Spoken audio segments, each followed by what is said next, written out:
Numa análise rápida, se fosse uma questão para prova de concurso, a pergunta em quem você votou na eleição passada poderia ser considerada como uma das mais fáceis para os candidatos, não é?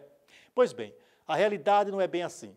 Pesquisas indicam que um grande número de brasileiros não lembra em quem votou para os cargos proporcionais na eleição que passou. Acompanhe na matéria.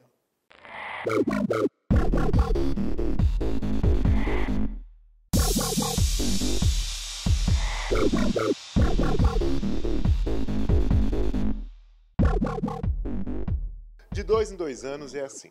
Milhares de candidatos povoam a cabeça do eleitor em busca do almejado voto. É o político na luta por uma ficha de confiança que vai dar o poder para representá-lo na esfera ao qual ele se candidatou. E lá vai o eleitor, seja encantado pelo discurso, por projetos desenvolvidos anteriormente ou pela experiência de um mandato, ou tem aquele que vota por motivos tão diversos que é difícil enumerá-los. E se é certo que escolhemos um candidato para nos representar, também é verdadeiro afirmar que não os acompanhamos depois do voto. Quer ver? O senhor votou para deputado estadual e federal. O senhor lembra em quem o senhor votou? Pai, eu não me recordo não. Para falar a verdade, não me recordo. Não lembro. Você lembra em quem você votou para deputado estadual e federal na última eleição? Não. Não lembro. Não.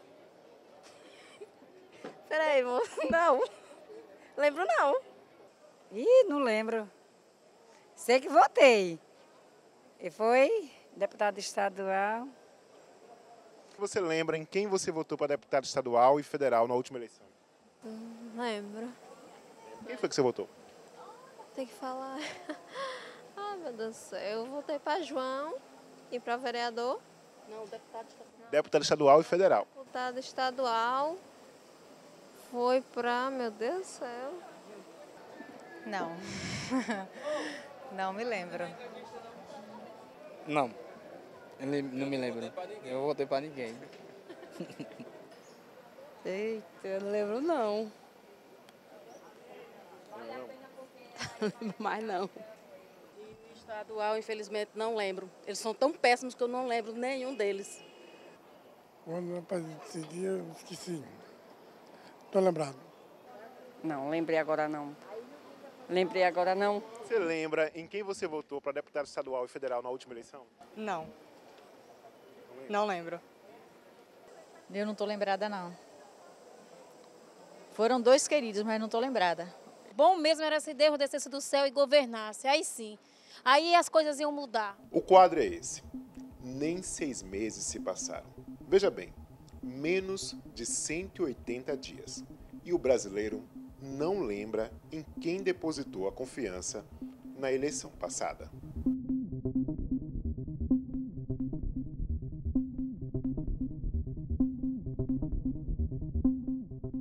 O que explica em grande medida essa falta de memória, essa memória recente de quem nós votamos, não sabemos em quem nós votamos tão recentemente, é porque o povo brasileiro tem essa carga histórica ruim. Se você pensar bem, nós só temos 30 anos de redemocratização. Há 30 anos atrás, nós vivíamos ainda num processo ditatorial. Então, não faz parte ainda do processo brasileiro, do cotidiano do brasileiro, exercer efetivamente a sua cidadania, de tal sorte que ele tem essa dificuldade de lembrar em quem ele votou. Sobretudo porque ele não assume um compromisso, porque historicamente ele não foi educado para assumir esse compromisso. Ele foi condicionado, né, a votar e simplesmente votar. Eu voto, exerço a minha cidadania, entre aspas, deposito o meu voto, ou clico lá na urna, e depois eu não me sinto compromissado de cobrar daquele sujeito. Então, historicamente, Manuel Bonfim e Abelardo Romero, de alguma maneira, explicam isso para a gente, né? Esse passado histórico nosso, onde nós ficamos, uma grande maioria, nas mãos dos portugueses, depois livres, sobre o comando do Império, finalmente república, a gente só vai entender o que é democracia em 1945. Aí depois, em 64, os militares tomam o poder. De tal sorte que, historicamente, nós não estamos acostumados à democracia. Como eu disse, são apenas 30 anos. E nesses 30 anos, o brasileiro não exerce efetivamente esse processo de cobrar do político, né? Agora é que está aprendendo, né? Essa coisa de ir para as ruas, de cobrar, de reivindicar, de paralisar, já é, de certa forma, um amadurecimento do exercício político, de cobrar de quem nós votamos. Mas isso é flagrante, né? A gente não lembra efetivamente em quem nós votamos, sobretudo no Legislativo, uma memória tão recente.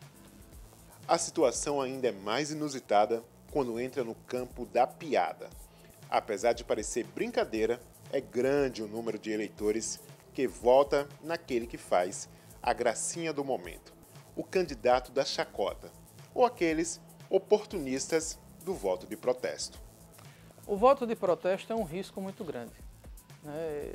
Exceção feita ao Palhaço Tiririca, que surpreendeu muita gente, né? Porque o Palhaço Tiririca foi um voto de protesto, mas eu acho um perigo.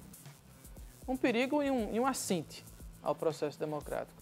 É bem verdade que o próprio processo democrático permite esse tipo de situação, de você votar achando que está fazendo um protesto num sujeito chulo, como foi o Tiririca.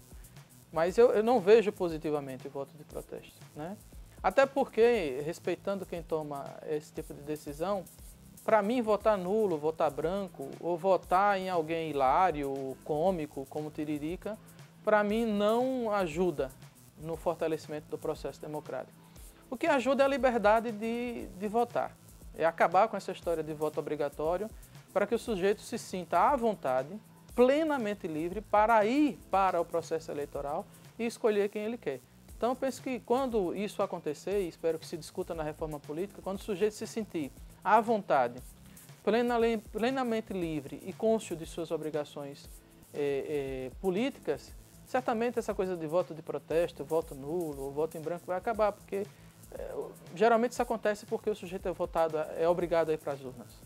Para a psicóloga, a apatia do brasileiro tem uma referência na idealização do modelo político, num distanciamento que ainda existe dos nossos representantes com o povo. É interessante você estar falando isso, que eu fiquei pensando agora, se é a distância geográfica ou se é uma distância mesmo social, psicológica, né? Eu lembro de um colega me falando há pouco tempo que esteve na Inglaterra e o político ia de bicicleta trabalhar e era parado pelos cidadãos e era questionado sobre alguns aspectos, né? E o quanto isso é distante da gente. O político é aquela figura, né, distante, é aquela figura idealizada, né? É aquela figura que eu não posso chegar perto, né? E não deveria ser assim, né? Porque deveria fazer parte desse processo democrático a proximidade.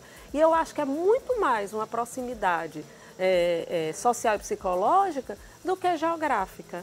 Eu acho que a gente ainda tem esse distanciamento. É uma figura meio mística, né? Uma figura meio idealizada, de poder, muito distante de mim. E eu não posso ter acesso a ele, né? Então, eu acho que está muito mais ligado realmente a essa distância psicológica e social do que necessariamente geográfica.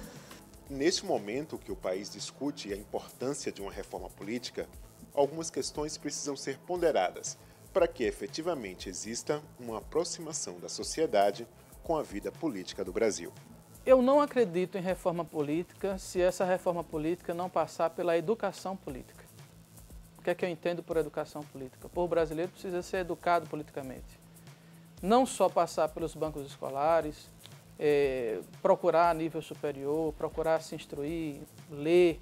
Mas quando eu falo educação política, é o exercício efetivo da cidadania, não apenas o ato de votar, né, de ir lá e votar, né, mas de cotidianamente exercer politicamente a sua cidadania. Isso passa por um processo de educação política. As nossas elites políticas não estão acostumadas a isso e não querem ver o povo agindo dessa forma, porque quanto menos educado politicamente, menos o povo cobra, menos o povo vai para a rua. Como agora ele está indo para a rua constantemente, então a gente percebe que está acontecendo um amadurecimento político.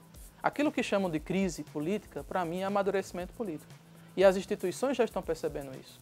As pessoas que estão à frente das instituições estão percebendo isso e estão procurando mudar. Então, essa reforma política tão propugnada pela imprensa, pelas pessoas, ela só vai ter sentido se o povo for educado politicamente.